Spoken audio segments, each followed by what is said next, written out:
So there's a lot to learn about fabric, compositions, weights, behaviours, and I wouldn't be able to just do it justice in one quick video, but I'm going to give you just a very quick overview about how fabric is made.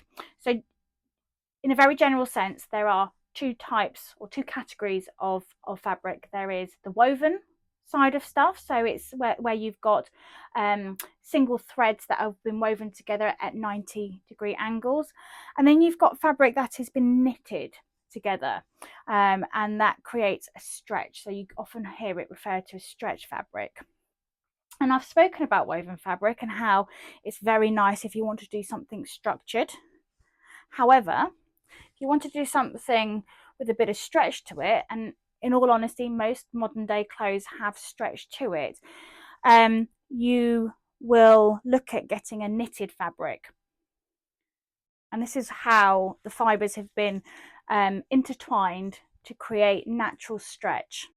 In addition to how fabric is woven together or knitted together, you also have lots of different fabric or thread compositions that gives the sewing community a huge variety of fabric to choose from.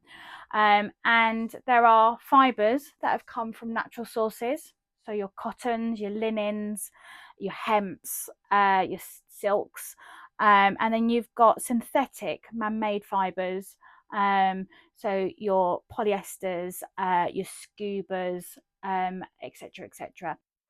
Now, it's also very common to find that fabric fibres have been blended together. So a poly cotton will be a mixture of synthetic and natural fibres. You tend to find elastane in a lot of products, so that gives extra stretch to a piece of fabric. So blended fabrics are very normal, and it should be written in any buying instruction what the composition of your fabric is and the percentages that each fibre takes up.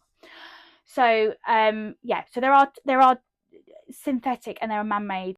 So I guess if you are buying fabric on ethical grounds, if you were to bury something that was a natural fibre next to something that was man-made or synthetic, then the decomposition rate would be vastly different. It will take about 5 years to decompose a piece of cotton, for example, obviously depending on the size and the weight, etc.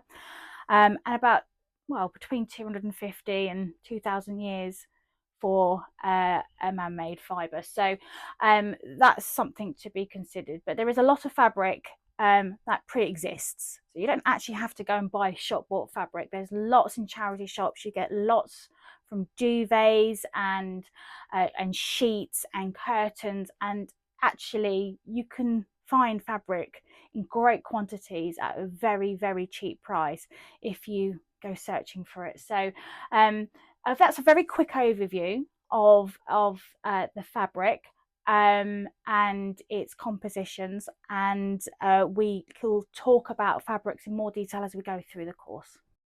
So we've talked about the construction of fabric, the composition of fabric, and the other thing that needs to be considered is the weight of fabric.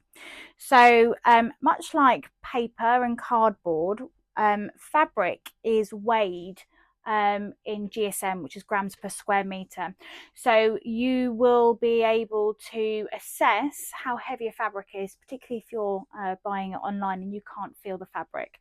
So it is considered a lightweight fabric if the grams per square meter is below 110.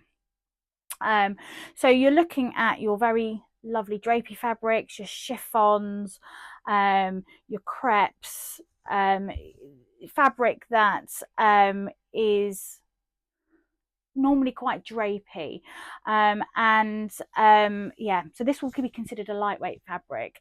Your cottons, your cotton lawns, your cotton poplins, your chambrays, your sort of very lightweight denims, they would be considered to be medium weight. Okay. And to be honest, a lot of domestic sewing machines prefer this weight of fabric, and a lot of sewing patterns would recommend this weight. And then you do get heavier fabrics, such as your denims, your corduroys, obviously your leathers, your sort of slightly heavier weight linens. It's quite a lot thicker. And sometimes it's quite hard to get through your domestic sewing machines. So I will talk about handling different types of fabric. For each of these different fabrics, you need to consider whether the project is suitable for the fabric that you've chosen, and also you've got to learn different techniques on how to manage it. So lighter weight fabrics will tend to want to shift and move, and so you may need to cut it in a slightly different way, or you might need a finer, sharper needle. Heavier fabrics don't like to be layered too much, so you wouldn't want a heavily layered pattern with, for example, like a collar. So there's lots to consider when choosing fabric, but the weight is quite an important one. Finally, the other thing you need to consider is fabric shrinkage. So if you kind of can imagine the manufacturing processes where they're going through big machines and the fabric is all being pulled in different directions and dyed, there's a good chance that your fabric will come out already a little bit pre-stretched. And there's nothing worse. I can tell you now, there's nothing worse than making a beautiful garment, it fitting perfectly, you put it through the washing machine, and all of a sudden nothing fits. So the way that particularly woven fabric works is that the fibres with heat, which includes ironing and body heat, will stretch a little bit.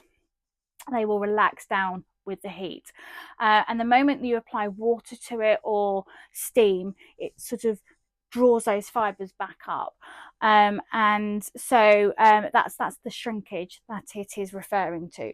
So and it is the same with stretch fabric in all honesty, but stretch fabric tends to default back to its stretchy state quite a lot quicker. And it is why, actually, if you wear a pair of jeans straight out of the wash, you feel like you've put on about 3 stone. It's nothing to do with your weight, it's all to do with the way the fabric's behaving. So a really important thing to do prior to making anything is to pre-wash your fabric, providing that it is a fabric that can be pre-washed. If it's dry clean only, then don't put it through a washing machine. And you would put it through the same temperature wash as if you were as if it had been made up as a garment from a shop.